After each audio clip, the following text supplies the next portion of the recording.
Hi there, I'm Ricardo Corvey, and this is the Rainbow Room International podcast channel. And this is the second part of the George Square director Yasmin's podcast. We have went through a period of going from basically being born, being a wee girl, travelling all over England and Scotland by the time she was 13, and then getting her roots back home, getting into 15 Royal Exchange Square, and then opening up the George Square Salon. And we're going to follow on from there. So enjoy.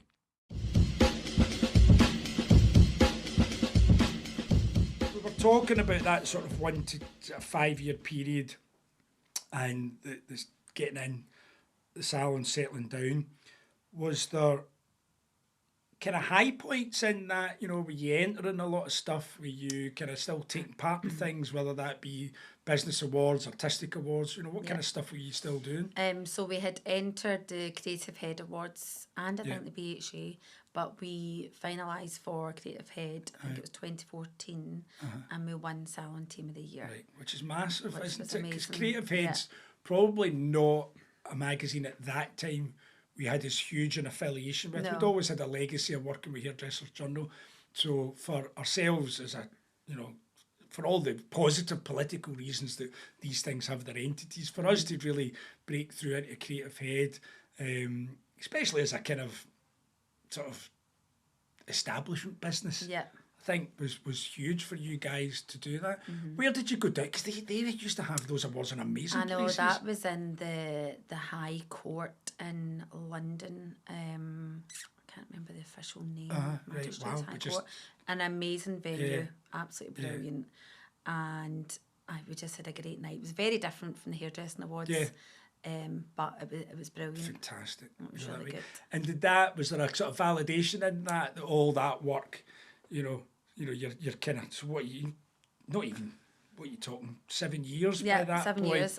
to get to there for, you used to go down to receive that. Was that like a real wow moment? It was a total wow moment and great for the team. Great to come back with that award. Yeah. I think we took Meg and Paddy with us as Right. well, so they got to experience Yeah. it.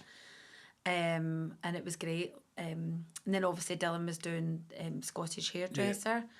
So that was 2016, Yeah. 2017, 2020, Yeah. I think. And then he Yeah. entered Hall of Fame. Hall of Fame. It's just Which again is just like unbelievable, Nuts. amazing nuts. achievement. Very talented hairdresser. So it was two of his partnership with Susie. Susie, and then one and then he won that last his- one to get on the Hall his of own, Fame yeah, on his own and the as Hall of well. Yeah, the Fame. collections were all, we were still using the images to this day. aren't we? Beautiful, They're absolutely everywhere. stunning you know. work. And And Paddy had an amazing run Paddy with had- nominations and then winning with Yeah. Creative Head as the well, It, didn't he? Which obviously, It stylist and for where he Yeah. went on and what he went on to do, was absolutely sort of pivotal Aye, for that, absolutely. wasn't it? But Yeah.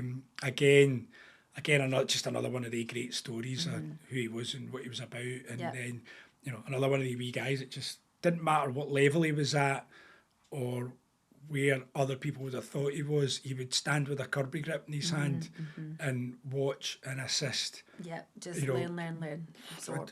I've never. He's just a human sponge Yeah. of information and took it on with zero ego all the time. Which was always brilliant to Yeah. brilliant to see. That way, nothing you could teach him, but he would, for some reason he would watch anyway. Like that, going, I'm watching you, wee man. It was the other way about. And did you enjoy? Did you get a chance in your brain to get to enjoy it? Yeah, no, I definitely did. Yeah. Went out, celebrated the thing. You know what it's like. Sometimes you can work toward these things, win it, Yeah. and then it's like, oh, it's the next thing, or the No, I know. the Yeah. challenges of the business Yeah. can be that much that it's like, oh well, yeah, that's that thing, and I'm now, but my head's here. Yeah. Did you get enough space to actually go? Yeah, we did, and it was great for clients to come back and see that because it was very new at that point, Creative Head, and it was definitely more creative how we put it together compared to like British Hairdressing Business Awards. So it was great. It was just great for the team to see that. I think that's a running theme as well, is that how important all of this external work is to what the client's perception of the brand is, isn't it? That never underestimate the power of having done a bit of art team or a bit of teaching or have been in a course, because that's what the clients buying. Into, yeah. They've saved up, they've created this image in their head of what their visit's going to be like, how they're going to get looked after, who the person's going to be, and kind of what have they done, who have they been, and what's been their journey. And if you can legitimately say, well, we've entered these awards, or we've went for this, or art team, or show work, or magazine covers, or whatever it is, they go, all right, that's it. And the other thing I think that is really important is we're still doing it. Yeah. So we're nearly 50 years as a brand, and we're as current and as relevant, if not more, than we were in 1979. We're not sitting resting on the laurels of Alan and Linda's hard work. We're standing on the shoulders of all of those giants that have went before, but we're not taking any of that for granted. And did you come in and out of the art team at all of that period? Because obviously you've now got 2 kids, you've now got the business, and you're trying to do all of that. So your time to just have an empty brain enough to be doing art team, did you just come in and out of it? I kind of just took a total back seat for a long time with it. And it was very much what Dylan was doing with Susie. And he would say to me, you need to join the art team, come back, you'll love it. And I just like that. I didn't have the headspace for it because I did have 2 young children. You were running the business, you were running your column. And I can't even remember at what point I started getting back into it. Again, I kind of lost my confidence a wee bit with it, because it's very much different from, being in front of a client to then almost being exposed, if you like, There's a massive vulnerability of being in the art team, and everybody thinks it's the bit when you're on stage, and it's not that bit. No, it's in the what if and the trying bit, right back at the start, when either somebody's got the look down pat and you've just got to recreate it, and there's some 18-year-old whiz kid standing beside you that's doing it without breaking sweat, and you're like, here we go. So you're putting yourself out there in front of them and us as peers, because we've all went through it. And I think it would be more unnatural to not feel that way. And I'm certainly the same. I actually kind of think our timeline with not being in the art team or doing anything in the art team, it was probably pretty similar. Because it got to the point in 2008, and then the thing was pardon my French, London, but it was a shit show for at least 8 years, and there was absolutely no way that I was coming on stage to be Fun Bobby. It was just no way. And also, I go through this with John a lot. I know people don't believe this. Nothing to say. Sick of the sound of my voice. What? Oh, honestly, nothing to say. Sick of the sound of my voice, and going, who am I inspiring? Because it's because I'm not inspiring myself at that time, and also had just done too much comparing. And I would get to events. We'd go down to London and we'd do like Salon International, and folk would talk about how good it was that Rainbow Room hired a presenter. Nice. I'd be good. But that's the thing, you're so good at it. Do you know what I mean? And we're always like, right, Ricardo. And I used to laugh, and I'm going, am I here? That way. And actually, it was great. I remember the first time I actually went back on as a stylist and was cutting at Congress, and it was David's Jack. Oh, was like, all right. And I went, aye, right, that way. By the way, this is, I'm there. I'm that guy. I can do all of that. That's fine. But no, that's who I would want to be. That way? Ill-fitting pair of jeans I had on. That's my only attempt at skinny trousers, and will never be repeated. Have you got a picture? No, they're all burnt along with the breeks. I took one look at it, and I'm like, oh no, that would never happen again. Thank you very much. So no, kind of timeline, the vulnerability things. I know, it's a big thing, isn't it? And some people, like I used to say to Dylan, I still do, oh my God, I'm so nervous about this and blah, blah, blah.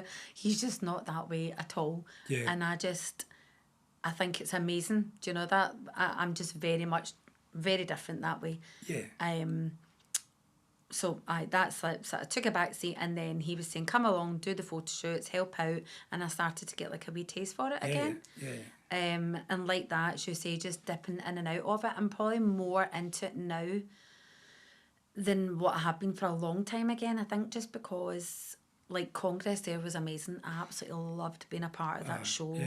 It was just such fun, and as I say, even the night before, I was like, oh my God, what am I doing? Why am I doing this? I'm an imposter. And I just loved it. The whole thing was just amazing, and I think it is good for your team to see that you are putting yourself out there, and you feel the fear, and you're doing it, and you're just. So isn't that interesting that somebody that had a front cover of the Hairdresser's Journal in her 20s, her early 20s, is sitting going, I'm an imposter, being in an art team that she's been involved in since she was 13 or 14 years old, you know. I talk about imposter syndrome on in the salon sometimes. It took me a wee while to get my brain, you know, that way. It's even still when you're at events, you know, just come back from not winning a British Hairdressing Award again. And we're having that wee meeting, and just one of the guys from another brand and friends of ours talking to me about stuff, and you keep looking over your shoulder going, oh, you asking me? I'm thinking, I don't know. No, but yes, you do know, you know, but you still, sometimes you don't fit the hat, you know, I think that's normal to be in. And I'm sure there'll be things that, you know, Dylan or others will go into situations and they'll be like, no, that's not for me. But that overthinking thing, or having to be prepared, it's just protecting yourself. I know. You're just looking after yourself, and whether that's doing a hair show, whether that's the business, you know, that's people still don't believe I go on stage with a script. Right. They generally still think I'm making it up, whereas you know fine well, because I'll have been hounding you at some point for a mind map. Yeah. I've got to do that. I know, Can't that's because prepared. the only times I've ever not done it, I was crap, really bad. Yeah. And the pain of being really bad is still there, and it's then turning that into a positive and, you know, using that in the business. But same thing again, was just coming back, was just a kind of, I found myself in a position of going, I don't like where I'm at on most facets of who I was at the time, whether I was a salon owner, as a hairdresser, as a person, whatever. And it was like, right, let's tick off what am I not doing. And a lot of it was just the stuff that we saw Alan and Linda do when, you know, we were that age. It was education, it was artwork, it was re-educating themselves, it was making sure you were busy and all that kind of stuff. And it kind of just slowly ticked the list off. It's interesting that you say you feel more comfortable in it now than maybe you've ever done. Is that just because you've got the headspace to enjoy it, do you think? I'd probably the headspace to enjoy it, and just being part of something. I think it makes you more. I mean, Coco spoke about this before. Like, I remember saying to her a few years ago, come on along with the art team. Oh no, I'm not good enough. And again, Coco, amazing. Coco. But you just sort of lose it, and you don't want to lose that. No. So I think it just has made me more motivated to be involved and be part of that. It's nice being part of something until, like, obviously we're part of a big brand and a team and whatever, but if I hadn't have done Congress, I would have felt that I'd missed out. Oh, I was sitting there. I mean, there was absolutely no way I could have done it, right? Because obviously we were doing the podcast live and all that kind of stuff, right? I've never been so jealous of an art team presentation it was so good. in my pub, especially because it's the whole icon thing, because obviously I'd have had some Elvis or Sinatra or Prince, or I would have had something that it probably wouldn't have been Prince, but it would have been Apollonia, or it would have been Mighty, or it would have been something. All the kids were going, who's that? Yeah.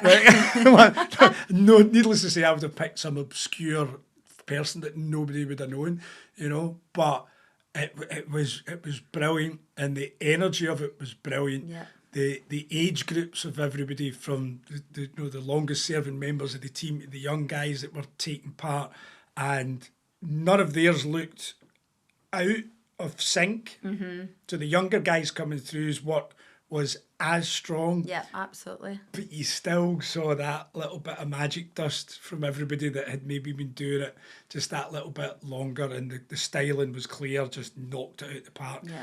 And the styling was unbelievable. So the FOMO was ripping right out me in that front row at that going, I should even be up there talking about it. Exactly. Oh, it was amazing. And it only takes doing that once every couple of years to just, you know, being all the other directors conscious, being in all and that's the beauty of everybody being back there again today. So every member of staff in all Rainbow Room salons, from the youngest to the oldest, saw you doing that. So your place and where you should be. Yes, that's what we're doing with the podcast. It's the whole point of this is everybody knows everybody's journey, but you've cemented that place. So all the grief that you went through to produce it the night before, going, still not going to work. I can't do this. It's worth it, because you've cemented that out there, which is amazing. Yeah. So it's obviously always been important in the business and having that artistic side and that's something to look forward to. Yeah. That'd be right. So you've also put in a couple of different things that you do for the brand. It's not just a George Square thing. Do you want to let everybody know what they are? Yeah, so we've been doing the Scottish BAFTAs for a number of years. I couldn't actually tell you how many years. No, it's been a long time. And that has been an amazing thing for the company. It's a privilege to be doing it. It's amazing. And it's great to have the team, all, everyone from whoever in the company that wants to be involved, come along and be part of it, which is really good. I think that's the bit. Now, obviously, the great thing is that logo has been behind everybody's head for all of the podcasts, right? And you're the guy that put that together. That way, it's brilliant. It's been there the whole time. And you're the guy. It was originally Dylan that actually put it together. Going, well, he's no here. No. You're here. You just take the credit for it, that stuff. But yeah, you put that together as a group, but didn't gatekeep it. As we would normally do. We open everything up to all the salons in the brand. But what I think is brilliant about that is that it's already looked at. It's not an art team thing. Yeah, exactly. It's a brand thing, and yes, that piggybacks off the back of Transmit and Tina Park back in the day when it was about your stylist going and rewarding somebody that had working really hard for you and getting an opportunity, but maybe is still within their comfort zone slightly, although they're obviously in a room with some heavy hitters when some of the people are either, presenting or you're looking after their hair. So I think that one's probably a bit, we're going, it'll be okay, and then once you're in the room, it just gets a bit sweaty and you realise how important it is. But that's an amazing thing that you have done and who it's available and open to. And it's not that long since you've just done it. Yeah, How we was just it this did year? it in November. It was great. It was in the Hilton Hotel, and we used the feedback was we needed it to look more like a salon. Right. So obviously we were in a hotel and it was just like chairs and mirrors, whatever the hotel was putting together. And in November there we used the setup that's used at Transmit. Right. And they were blown away with that. It looked the part. Did it? Dougie organised it for the guys to come in and set it all up. It just looked way more professional for the the nominees coming in. Yeah. And it was a really good setup. They dressed the room, which they've never done before. So they put in loads of flowers. Wow. Big screens with all the BAFTAs, coming up visually. So it just elevated it another level. Isn't it? It's the same thing. Same thing, but totally elevated it. And Jude, the lady that runs it all, Jude Lavity, she was just blown away with the team, the work. And again, everyone just works really hard, puts in a shift, turns out amazing hair. Again, you would ask, look, do you feel comfortable? This client's got extensions in, or this guest has got whatever it is, and just making sure the right person is dealing with the right. So do you do that? Guest. Are you almost chaperoning and who gets what and making sure that the right person's looking after the right person? Everyone, and not putting them in a position, because again, you wouldn't want to be in a position and not being able to do something. No, of course. And then you're putting them off it in the future, exactly. which you really want, because if that's maybe their first ever stay, obviously as salon owners, we're nominating people to go because we do know that they're good enough, and we would never, it's really important that you never put somebody into a situation when they can't handle it, but also giving you a headache, or giving the organisers at Transmit a headache with, these people aren't capable of doing that, because that's not fair. But equally, you don't want to scar them. No, I'm not going back, that's I'm not doing it again. But wow, that's really interesting, the idea that because it was made up to look like the thing it was meant to be. So did you feel you got more people taking advantage of it this year? There was more people definitely taking advantage of it, and it just had a better buzz about it, you know, that way. And as I say, we've been doing it for years in a hotel, but it's just like, what do you need? I need chairs, I need mirrors, and it's just whatever the hotel's thrown together, and it's not. It's been good, but it was on a different level this year, and they were delighted with it. So that's that the way comes it is across. moving forward. I mean, the feedback. Obviously, we've got the app team WhatsApp chat, and it was, you know, everybody that was involved had loved it. The feedback was all great, and then, you know, when their team members were going back to their salons, the salon owners were then getting in touch, going, listen, they had an absolute ball. And that's great, because if you've been doing it for a period of time and it's only getting better, exactly. and the feedback's going to be better, then hopefully, you know, you'll actually get people fighting for places to get to go this year and do it, which is brilliant. So following on from that, there's kind of a newer one again. What was the next one? So Mary McGowan always has done the Style Awards for Scottish Style Awards for years, and we used to work, that was for cruise. So we did the cruise shows for years, and then a couple of years ago, was it last? No, she does it every 2 years. It was the Scottish Influencer Awards, which was a during the day event held at the Radisson Red Hotel, and that was an amazing concept.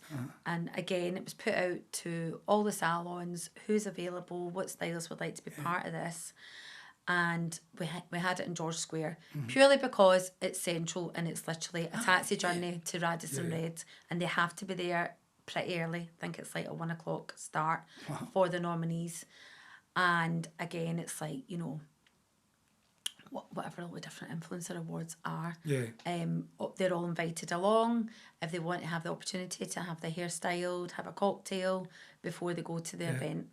And again, it's an amazing event, and we're doing it again May the 3rd this year. Brilliant. And do you get to go? Do you get to see it as well? Just because it's obviously, it's great. And so they have a lunch, and then after the lunch is upstairs in the rooftop, and then you go downstairs. It's very relaxed, a totally different setup. I didn't realise it was a date.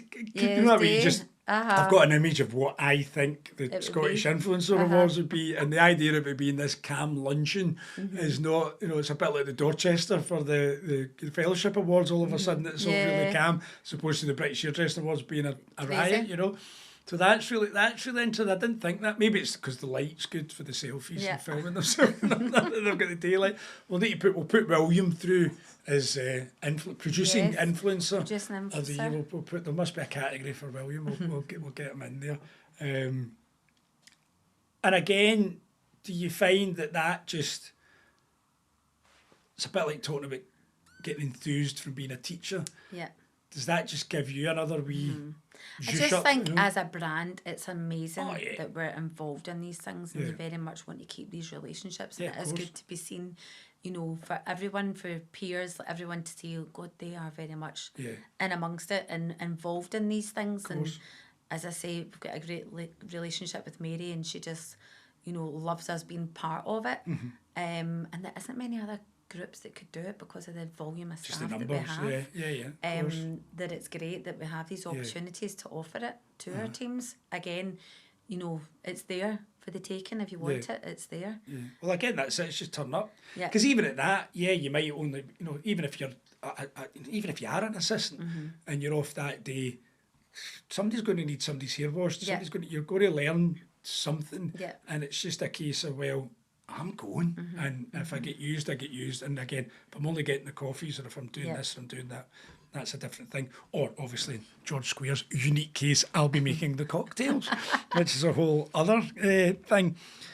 So actually, that actually brings us to a good point in that. When did you decide?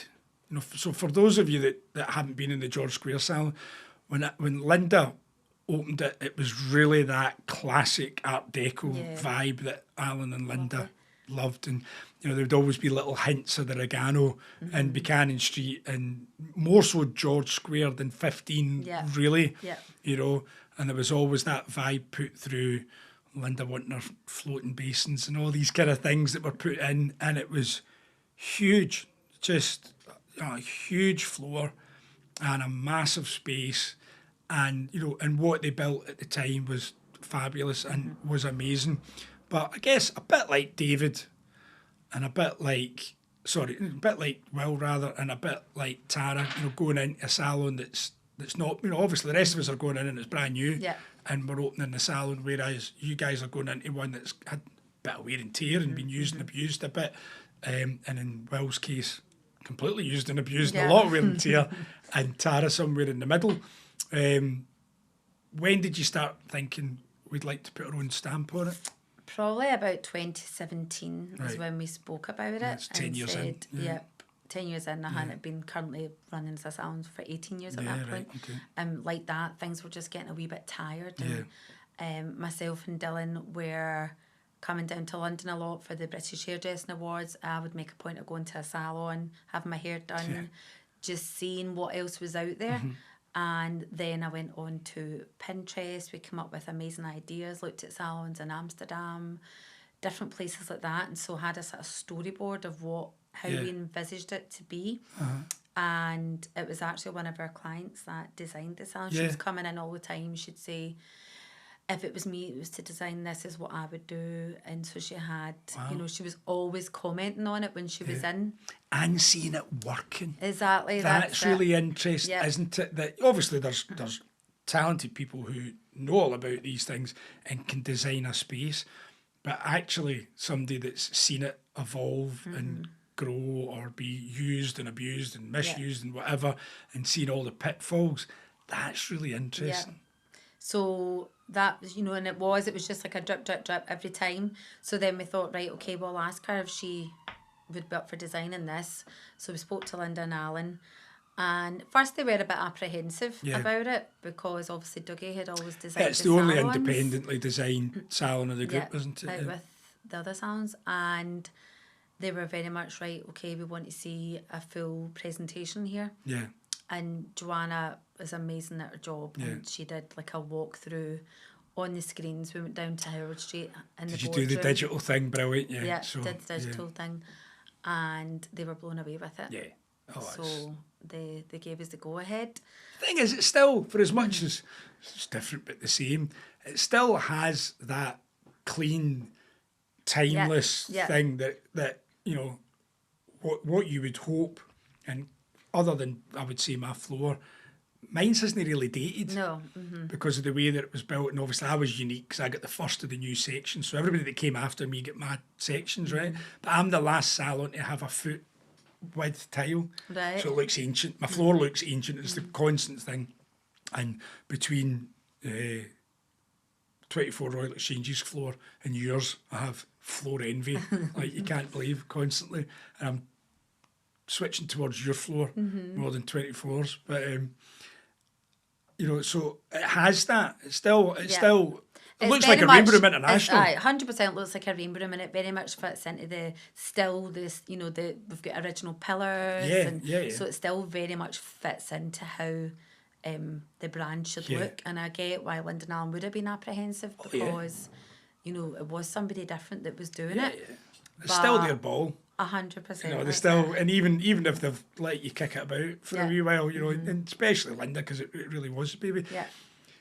So, there's the visual aspect of it, and there's the designing of it, and then there's the taking the ginormous risk of funding the thing, because it's not 1,200 square foot and 12 sections. It's, you know, 4 times that, and twice the amount of sections, you know. So you've got to sit down, do the figures, get the pen and paper out, and calculate that risk. And was that difficult? Was that hard? Yeah, it was scary, but it was something that needed done, and we did it, and it was £250,000 to refit the salon. Wow. It started at a lot less, and as you know, these things got That's arms and legs. Aye. And then that If in was what doubt, it was. times it by 3. Exactly. So, but it had to be done right, and we did it. And then almost to the very tail end, we decided the toilets had been done at this point. Why don't we put a bar in it? Right. And we had to rip the brand new toilet out again, and get that all fitted out for disability allowance. I've got to be, for those that don't know, there's also a certain width for an alcohol business, because we tried to do it in our chip shop. Would you believe? And it was all done and it was great. And my brother Christopher just wanted you to eat a fish supper and either buy a gin and tonic in a can or a beer in a can, but we half sizes, eat your fish supper, and it was all completely fine. And it's that short. Honestly. It's a disabled toilet and everything, but it's that short. And the thing is, the way the shop's built, and it's all in the archways of the railway and all that, so you can't make it any bigger. And he just always talks about the £3,000 application that it cost to go in. That's the bit that he doesn't mind no getting it. He just can't believe he spent £3,000 on something that, you know, that would have instantly went on an exhaust for his motorbike, you know. He's always raging. So you'd actually put the toilets in and then decided to do the bar, and then realised there was all these sort of, rules that we had to get everything put in place. Yeah. So anyway, that was all done, and so it was 2020 at this point, March 2020, and the week that we basically split the salon in two. Half the team worked in David's salon, 24, another half worked in Howard Street, and I think we turned it around in about 8 weeks for the full rip out of the salon, and getting it back to where it should be. And the week that we were moving back in was the week we went into lockdown. Just, you can't make it up. I know. You can't make it up. How challenging was it having the team split up? It was tricky. And did you go, right, I'm going with that gang, and Dylan's going with that gang, to keep an eye? And just split the team in two. And then did you crisscross, or did you always stick with no, one I and the other? just stayed down in Howard Street, and Dylan stayed up in Royal Exchange Square upstairs. And it was tricky because the team were really unsettled. Do you know that way? They went with their friends. They were working in a different salon. There was different rules. It was just, it was hard. And that was January, so we were, you know, signs of COVID were there, where things were creeping in the news, and it just was quite a stressful time. No wonder. Do you know that way? No wonder. I mean, it was hard enough for everybody with their businesses intact. Yeah. And then had the work been completed by the time COVID kicked off, or were you still then going to have the problem of getting folk in to get things ready for the opening? Well, that's the thing, because sort of COVID was in the background at that point, things were getting delayed. Yeah. So it was meant to be officially opened that week, but then obviously we went into lockdown. And then again, I can't remember, was it 3 months we were off for or something like that? Yeah. We were then saying, can we get the joiners to go into the tailors, you know, they've just got these wee things to finish off, but at that point you weren't allowed to be, there was social distancing and whatever, so trying to manage that was difficult. And then obviously, you know, the landlords had an issue with it as well. So, and you were like, listen, this salon's been shut for 3 months, you're still wanting your rent, and everything else still had to be paid. You need to let our guys in, because this needs to be functioning, open, ready to go. It's all those tiny little snagging things that you, and the thing is, you can't have a client, you can't have it going on, and then whether it's noisy or whatever, and also you'd never want to dilute the wow. Exactly, that's what it had to be. You want people to come in through that door and go in, which they do, obviously, and the unique way that you opened that space up with the kind of panelled wall and the glass, and being able to come right in and go, wow, and you get to see it. You know, you don't want 3 workies still screening the floor, or you know, putting lights in, or working in the air conditioner or anything like that to sort of dilute from that. So that's interesting. Very interesting. Meanwhile, as we all were ordering a million masks and screens, these screens, I'm like, you get PSTD, a beautiful salon, and then all these horrible screens. That whole idea of the open plan vibe that you were going for, and this, you know, at Doogie's the same. It was always meant to be free flow and opened and bright, and the next minute we're huddled in these little boxes, head to toe plastic and masks and visors. You just can't imagine it. What the only thing that was always really amazing about that was the sense of comfort clients felt, because we took it really seriously. Yeah, totally. I think that was always the thing that I think that's probably the only reason why a lot of the salons even survived it, because we were that busy from the off, because people were comfy enough to come in and go, no, do you know what, I feel safe here. Because I actually scooped up a whole load of new clients for that very reason, that people were walking by and looking in and going, "Oh, these guys are taking it seriously." But I still get late night PTSD from so many different parts of that point. Just to this day, I still even don't know. I don't know how we could do a style drive, big head of hair, and I know, exactly. that wee It was box brutal, and the noise, and it was mental. Some clients, I think the gossipy clients quite liked it because they could have a wee that's it. and a wee chat and nobody could see them, that way. But I think, especially with all of us having grown up in expansive salons with space and light and all that kind of stuff, it was brutal. And as you say, you've got this picture of what it was going to be like to open the salon. We were going to have a big launch party, and obviously we couldn't do that. It just put a stop to all these things. Save you money and booze, so that was probably okay. Probably meant that the floor was going to be in good condition for you opening instead of having some crazy rainbow room party at the start. And so from then, I mean, you obviously had the same challenges as most. I daren't call George Square a small business because I don't think that's particularly that's right. It's a big business. It's a big business with big business issues. That sort of 3 years after, along with your £250,000 and loan to pay off for all of that kind of stuff, did that bring challenges to the party as well? I definitely did bring challenges because, you still had to pay the bills, and that was it, no matter what. Yeah. So it was an interesting time. And I think the town took more of a kick because you were losing workday clients. Yeah. You lost all of the kind of small food businesses that would have been feeding people lunches and stuff like that. Travel restrictions. The start of emission zones and all that kind of stuff. There was never really, that part of Glasgow never really get peace. No, exactly. For a wee while. And then, we're recording this a week after the fire at Central Station as well. So it's doing that. They're digging up George Square at the moment as well. So all of these things have a massive impact. And I think what's really interesting about all of that, and people watching that are watching this and have got nothing to do with hairdressing, is that it has an impact on an individual.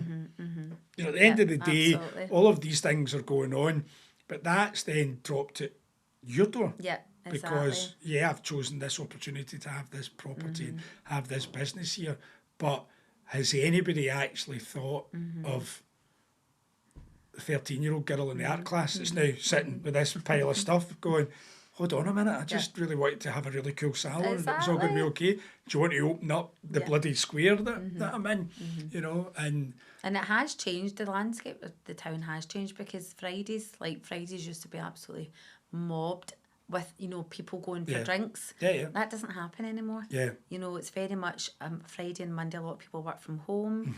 Thursday night's like the new Friday night, I would say.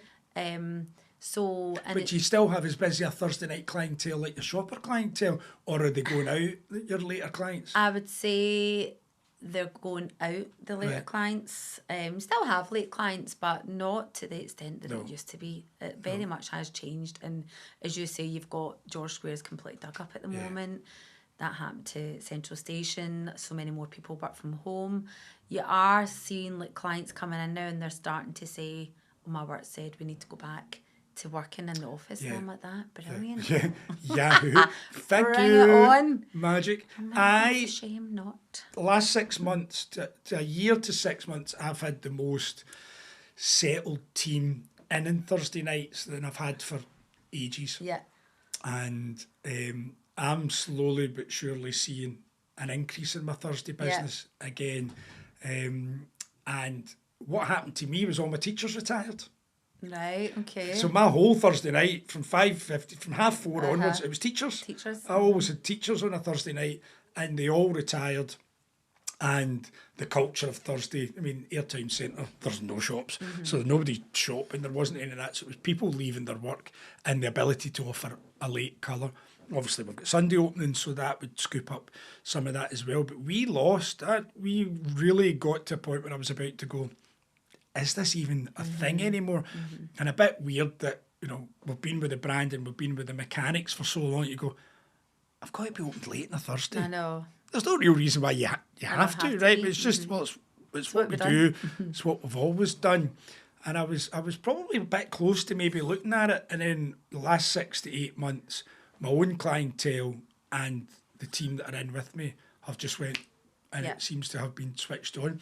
So that's going to be interesting if you're seeing people moving back to town, having to work in town, that's hopefully going to be a positive impact. I mean, at the time of recording, we're in kind of the middle of March. How long's George Square's? It'll not be ready until August. Right. So they won't even get it ready for the Commonwealth game thing no. and like that. Which again, you think they would just make a point because it's like the month before. Well, that would have been great. Yeah. Yeah. So and like it was back in 2014 in George Square when it was there the last time Commonwealth Games. It was buzzing. Yeah, it was amazing. It was amazing. It was just great to look out to that and see that. And at the moment, it's just a bit of an eyesore. Yeah.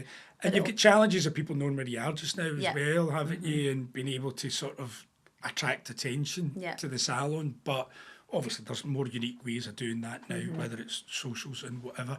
And I suppose the one good thing is that once they've done it, it'll look amazing. And they'll need to leave it alone for the foreseeable future. Because I know the staff will be getting sent out with their vouchers. Yes, goes like that. Anybody that's sitting on the new grass, sunbathing. Can you believe that they've went back to the thing that was there when that was? It's amazing. You know, that we have kind of. But my George Square highlight was Tony Bennett played the jazz festival. In George Square? When was that? A long time ago. I can't actually remember. It was a long time ago. Although I probably didn't have hair then either. But that's how I try to bridge most of it. Did I have hair when I was there or did I not? Because there's a complete sort of 28-year-old cut-off point where it was literally cut off. But and he had the most immaculate pair of trousers I've ever seen in my life. It was unbelievable, but it must have been pre-credit crisis because it was sponsored by the Royal Bank of Scotland. Oh, was it? So and you got hats that were brollies. Right. So it was like a little cap, and you put it on, but it was because it was raining. Did you wear that? Damn right I did. It was brilliant. Like that wee cap, and it was amazing. It was just a sea of them, and then Tony Bennett giving it loudly on the stage. It was amazing, but it was just that idea of all the ghosts of Glasgow that would have been. Like, you know, my dad and my family and my uncles and all that, they would have been absolutely loving it. And the idea that he's standing with his backside to your salon, belting out, I left my heart in San Francisco. It was amazing. But George Square, it is such a focal point, and it'll be beautiful, you know, whether it was Christmas or all the things that were there. And hopefully, you know, the world's in a better place that you wouldn't have a sea of protesters outside the city buildings and all that. There'll just be folk having a lunch and enjoying themselves. But no, once it's done and it's over, it'll look amazing. It'll be great to look out to that because the view is amazing. Yeah, I suppose it's a wee focal point of going right. How does everybody know? You know, what a great opportunity again. Yeah, because it is that amazing thing. The amount of people that you still go, there's a Rainbow Room in Buchanan Street. You go, Buchanan Street. It's been there since 1979. Exactly. What are you talking about? Yeah. You know, and that always gives me, you know, like if I'm anywhere in Ayr and they go, there's a Rainbow Room in Ayr. I'm like, I've had my salon for 23 years. Yeah. And thank God somebody knows that there's still not one there, you know, because I only need X amount of people. I love that, the whole idea of salons all fighting with each other over clients. And you go, you know, there's enough for all of us, right? Exactly. You just need to look after your wee group and don't worry about anybody else.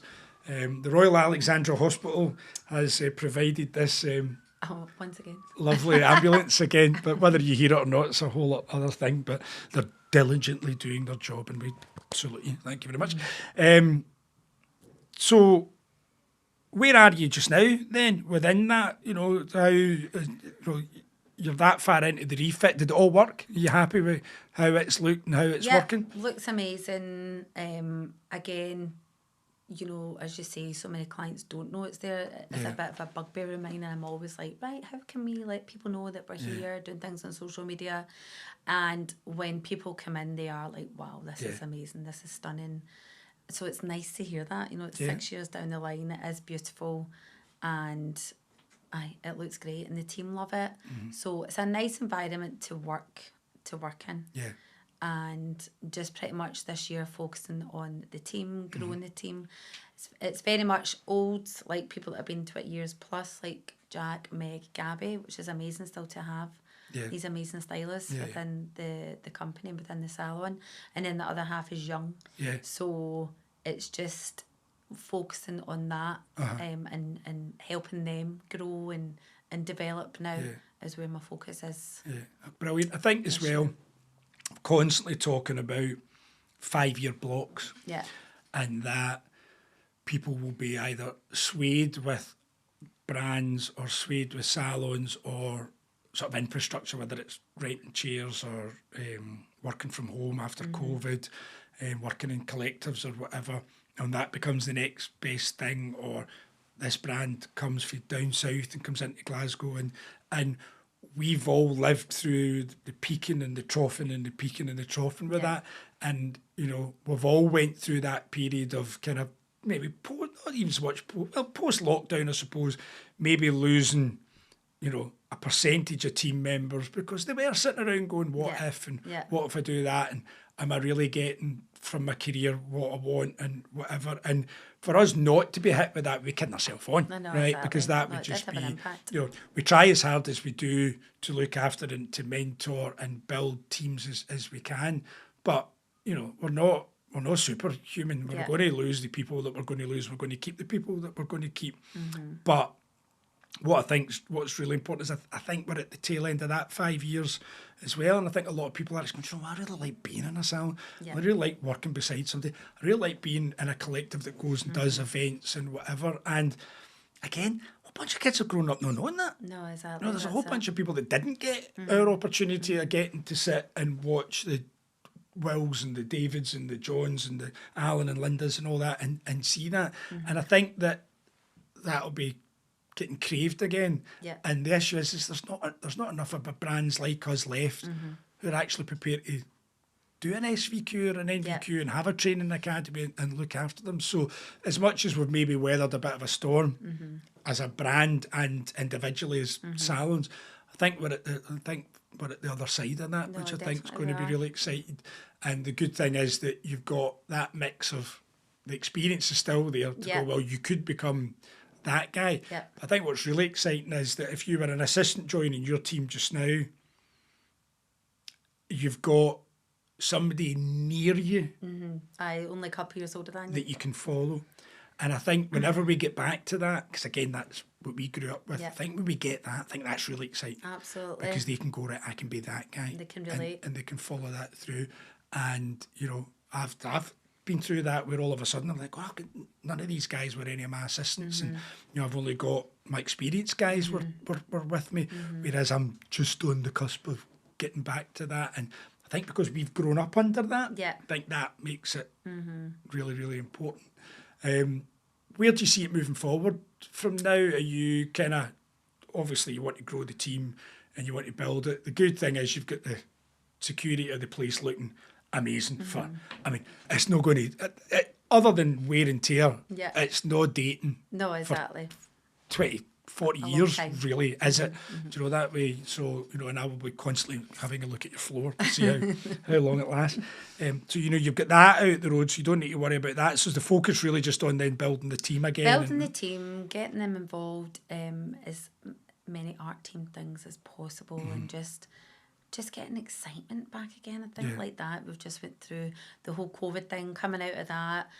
Business models changed, and it's just like about the team again and why it's important to be in a salon, to be part of a team, to keep the standards high, to look the part, just, you know, just to deliver great service to clients and just be a part of something. So it's mainly just sort of focusing on the team and growing that and having. Right, I've got the best bunch of assistants I've ever had. Right. Literally the best bunch. Every single one of them. But isn't that brilliant, right? Yeah. Because, and this is not a Rainbow Room International thing, right? And there's a cause and effect for it. But we get constantly told on television and social media and everything that, kids aren't the same anymore. Aye. And it's mince. I know, exactly. It's absolute mince. The difference is process of elimination, because Alan hired 16 people the day I started, treated 3/4 of them like you know, you're going to stand there, you're going to wind that parent for Yeah. 8 hours, and then they'd all cry, go to the toilet. And 4 of us would go, this is great. It's They amazing. go, well, keep that 4. Yeah. You lot can all go Yeah, home, right? So exactly. obviously we can't do that now. No. And even just the trial period is so much difficult. But that kid's still out there. Yeah, and 100%. Still as passionate Yeah. and still, and we've got a duty to be as enthused for them coming through the door. It's not that kid's fault that the other ones chucked it, which is, I'd suffered from that. I don't Yeah, know about yourself. I know, That exactly. you put so much time and energy, Yeah. you really want somebody to succeed, You and then want it they more chuck than it, and you go, oh, all right, and you need to go again. And you think, oh, I'm not doing that anymore. They can train it, they Yeah. can teach it, I'm not getting involved. And then this next kid comes in and the eyes are giant. I know, that's they want it, to and they're learn. all excited. So and what are you seeing in them that you've decided that, wow, this is my crew? probably, if I'm being honest, a lot of what we were like, do you know that? We Yeah. were like, generally, nobody moans. They work really hard. They care about the clients. They Yeah. care about the salon. They care about each other. There's no bitchiness. It's Yeah. just nice. They all just really Brilliant. gel well together. Brilliant. And it's been you know that way there's maybe always one you're just like, oh. Yeah. But genuinely, hand on heart, every one of them I would Yeah. put on the floor as a stylist. Wow. Oh, how They're exciting. all really good Yeah. girls, and clients love them. I think that's so important. I love when I hear back from clients That's the saying, best feedback, isn't it? blah, blah, blah was amazing. Yeah. You know, you can't buy that. It's just great. It's so Can't- nice to can't buy hear. it. And telling them that. And it's still that thing of, and I guess because, we did get shouted at the shops because we had shiatsu team on our back, that that's still really important, isn't it? That Absolutely. person's delivering that amazing shiatsu Yeah. and making that client feel that way. You know, I always talk about it being our Big Mac. Yeah. You know, and that's our thing. And if you're sitting there with a team of individuals just now still delivering that and getting that feedback, that must be brilliant. So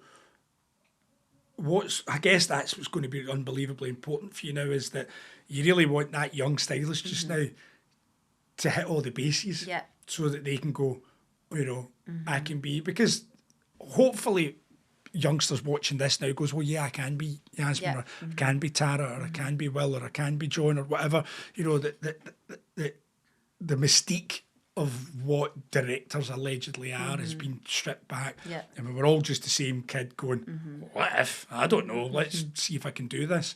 And so we're no different than them. But if they can get to that point where they, right, okay, I'm a stylist, I'm on the floor now, and can start hitting those bases. And you can argue that it's different and more difficult or whatever, but it still is what it is. But you get that wee crew Yeah. to follow that, that's going to be amazing, and Exactly. you'll just be bouncing off the back of it. No, definitely. So if you were one of them, Yes. right? So one of them is you back in the day. What advice are you giving them? I would be saying just work really hard and have a really good positive mental attitude, and just put yourself out there and just be a part of everything that you can be that's, you know, within the company. Yeah. Just to be involved as much as possible, and just have a really good positive attitude, and then you will reap the rewards. Yeah. So yes. And the thing my is, daughter is now considering it. oh, so. this is it. You haven't scarred her. No. You haven't put her off. No. She's seen the Yeah. rock face, you know, and that is true though. You know, the amount of kids that don't have anything to do. You know, Yeah. their parents are hairdressers and they're like, no, you're all right. I've seen you crawling home and you Yeah. can't move your back, your shoulders, and the vat man's on the phone and all the stuff. You know that way. Even my dogs go brown envelope. Like, bite it, eat it. You know that way. So you know, for your kid to see it and filter through all the positive stuff, which obviously there's more positive stuff than negative stuff, is really exciting, and that'll open all of the avenues of you having to educate her yourself, which will be really interesting. Yes. But it worked for Tara, and she seems to have done it pretty well, because historically, you know, the offspring of would be sent to another salon, so that it wasn't their mum and dad telling them to get their finger out and get the floor mopped and all that kind of stuff, which is good. But I think coming to the end of your podcast, you'll be glad to know. See, you survived. See? I've got so much more to talk about. Part 3 coming soon. I know, but all of that's the stuff we can't tell anybody about. You're talking about that kid and what they've to do, and all you've done is tell that kid to do what you've done in the last 6 months. You know what I mean? Yeah. You've sat there and you've went, right, okay, what are all the bits that I love about what I do, and there's all the challenges, and I've got through them, and I've weathered those storms, and I've got the place how I want it, got an up-and-coming team, and I've left my wee brain space to go back into the art team, to walk the talk, to do the challenge, to try and do it to the best of your ability, to put yourself out there. And really, as a leader, that's all you can do in it. Yeah, that's it. So work hard, put the effort in, put the work in. That's it. It'll all come good, and you may end up with a salon with the sexiest dispensary known to man. It still is. The photographs to this day, it's just like, oh, that dispensary's amazing. Well, thank you. Thank you, Ricardo. You're very welcome. I've learned lots about you. Didn't realise that you had travelled just so much till the age of 13. I know. You'd be like, no wonder you like traveller. you like a departure lounge. That's amazing. But again, anybody watching it and seeing the journey, and the one thing, you use the word care a lot, and watching back, whether it's you caring about it or you caring about other people, and then making sure that they care about it, you use that word all the time. And I think that sums you up, because obviously you do. Care is cleaning. This is it. Well, listen, thank you very much. It was great. Thank you.